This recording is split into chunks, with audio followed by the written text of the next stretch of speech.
Well, it's a blessing to be in front of you today. I am not Pastor Rich. I am just his fill-in, as I said earlier. He tasked me with talking to y'all about Moses.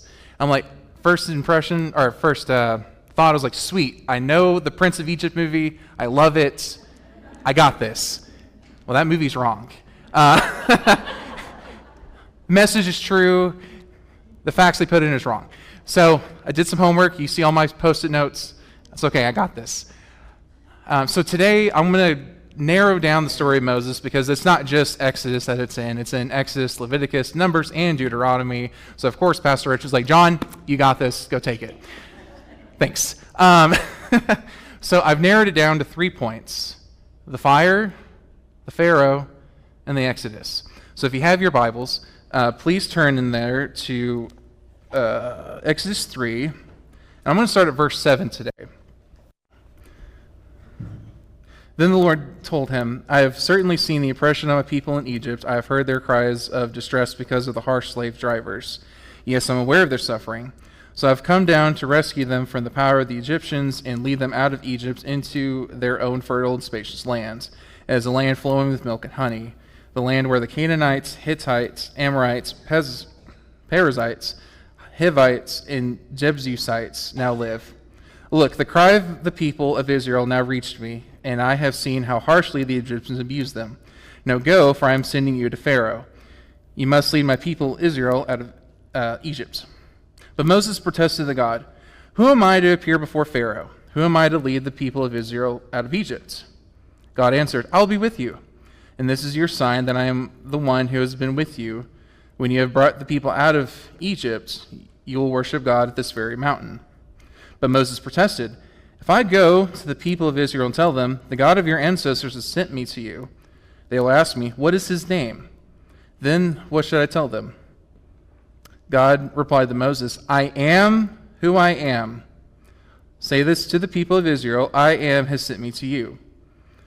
God also said to Moses, Say this to the people of Israel, Yahweh, the God of your ancestors, the God of Abraham, the God of Isaac, and the God of Jacob has sent me to you. So right there, God has commanded Moses to go. He's still protesting. Even in chapter 4, he protests again. What if they won't believe me or listen to me? What if they say the Lord never appeared to you? Then the Lord asked him, What is that in your hand? A shepherd's staff, Moses replied. Throw it down on the ground. The Lord told him, so Moses threw down the staff, and it turned into a snake. Reach out and grab it, its tail. So Moses reached out and grabbed it, and it turned back into the shepherd's staff in his hand. So now we're going to go to chapter 5, and this is going to be introducing the Pharaoh. Moses and Aaron went to speak to Pharaoh. They told him, This is the Lord, the God of Israel. He says, Let my people go, so they may hold a festival in my honor in the wilderness. Is that so? Retorted Pharaoh. And who is the Lord? Why should I listen to him and let Israel go? I don't know the Lord, and I will not let Israel go. But Aaron and Moses persisted. The God of the Hebrews had met with us, they declared. So let us take a 3-day journey into the wilderness so we can offer sacrifices to the Lord our God. If we don't, he will kill us with the plague or with the sword. Pharaoh replied, Moses and Aaron, why are you distracting the people from their tasks? Get back to work. Look, there are many people in the land, and you are stopping them from their work. So Pharaoh, very stubborn, doesn't know who God is, refuses to know who God is, thinks he knows better. So in response, Moses goes to Pharaoh, asks him to please let my people go so we can go to the wilderness for 3 days. That's all he's asking is 3 days, and we'll come back. Pharaoh says no, and so the plagues start happening in Egypt. It starts with the plague of blood, the Red Sea turning into a sea of blood. Then they had frogs, they had gnats, they had flies, they had livestock, they had hail, they had festering boils, they had locusts, they had darkness, and then finally, the death of the firstborn child. 10 times Moses went to Pharaoh, 9 times he said no, and it took to the death of his firstborn son to finally say, go, leave, take your people, your livestock, everything, just leave. The people rejoice. They go to where God tells them to go. And then Pharaoh and his people are like, why did we do that? No. We're going to go with them. We're going to go with them back. They're going to come back. We're going to force them to come back. And so in chapter 14, verse 11. I am all over the place today. Verse 10, Pharaoh approached. The people of Israel looked up and panicked when they saw the Egyptians overtaking them. They cried out to the Lord, and they said to Moses, why did you bring us here to die in the wilderness? Weren't there enough graves for us in Egypt? So already the people themselves are starting to complain. What have you done to us? Why did you make us leave Egypt? Didn't we tell you this would happen while we were still in Egypt? We said, leave us alone. Let us be slaves to the Egyptians. It is better to be a slave in Egypt than a corpse in the wilderness. But Moses told the people, don't be afraid. Just stand still and watch the Lord rescue you today. The Egyptians you see today will never be seen again.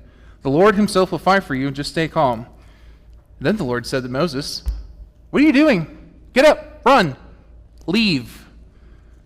And so they did. Moses splits the Red Sea as God commanded him, and they run across, and the angel of the Lord stops the Egyptians from being able to get to them. And then as they finally crossed over, the Egyptians are about halfway through the Red Sea, and then God said, let it go. And so the sea crashes, and all the Egyptians are wiped out, never to be seen again. And the people rejoice for a chapter, and then they start complaining, like, how are we going to get water? How are we going to get food? So on and so forth. So that was the Exodus. They have been freed, but they're still chained to their complaints and everything. So what can we take from this? What can we take from the fire, the Pharaoh, and the Exodus? Well, for us, the fire is our calling. What are we called to do? Generally, we're all called to help people love God, love others. As we said in the Jesus Creed, love the Lord your God with all your heart, soul, and mind, and love your neighbor as yourself. But we all have specific callings as well. Like for me, I'm the man behind the curtain. I'm the one running all the tech, doing all the microphones, all this other stuff. So it's rare when I'm out here.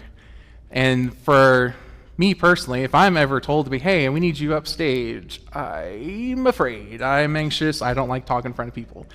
I can talk in small settings, but when it's come up here, as you can see, I have anxiety. I talk really fast. I'm really thirsty right now. I'm very uncomfortable, but I like doing this at the same time. It's a complex thing. But what do you do when God calls you to do something? What do you do when he says, I want you to start this new ministry. Go tell the church about it that you want to start this.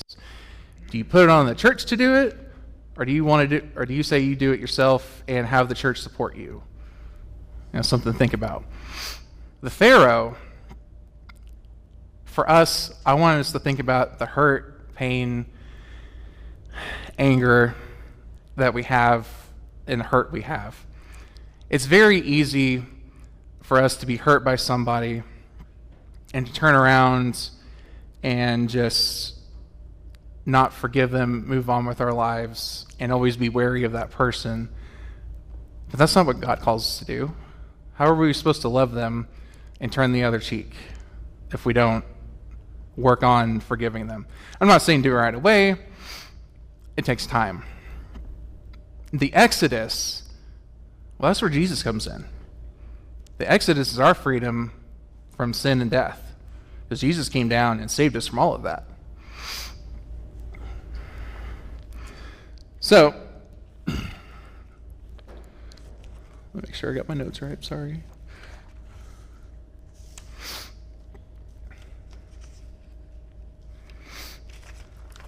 I'm going to take this with me. So, God pops up differently in our lives, differently than he did with Moses. As I said, the fire is what God's calling us to do. So every week we recite the Jesus Creed. But did you know that in Matthew 22, it does not say strength. It says mind and stops there. You know where we get strength from? Deuteronomy. We get it from Deuteronomy.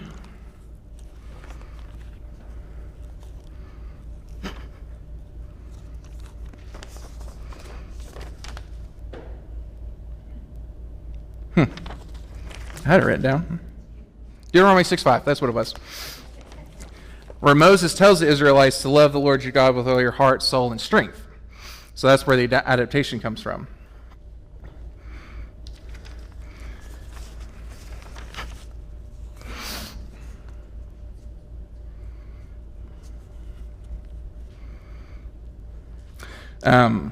Going back to the Exodus, I'm sorry, I'm all over the place.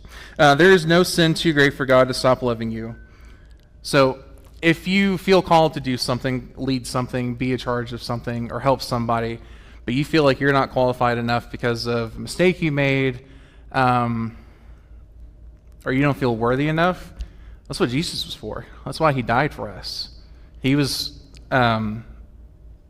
sent here to rescue us from death and sin, to be able to spread his love to other people. And, we have to be intentional with overcoming these hurdles that we walk into. And it is hard, but it is rewarding when that happens. And, the Israelites, as defiant as they were still shown mercy. That's why we sing the blessing every week. That comes from Numbers 6:24. The Lord bless you and keep you, make his face shine upon you, and give you peace. So I gave you 3 points. But as I close today, I can't really help myself. I have to give you a 4th one. So as many of you know, I'm in grad school again for theology. And ironically, 2 weeks ago, we studied about Moses' impact in the New Testament. So my 4th point today is called blueprint. Moses was the blueprint for Jesus' ministry. Because his story does not end in Deuteronomy 34 whenever he passes away. He's prevalent in the Gospels. So the Sermon on the Mount, Matthew 5, that is the 10 Commandments expanded. Jesus even says so in 5:17.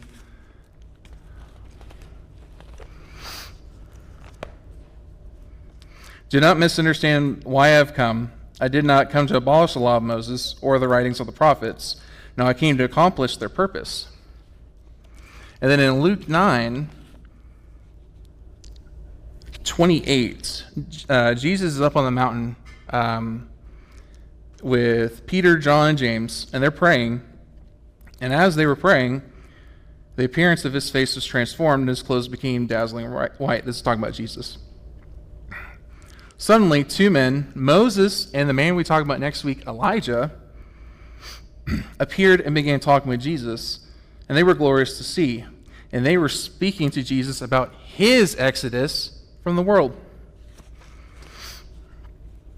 Moses was not just a prophet.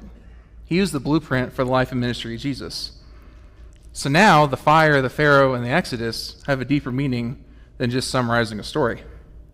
It's become our own blueprint for our lives and how we're supposed to live, which is like Jesus. Amen.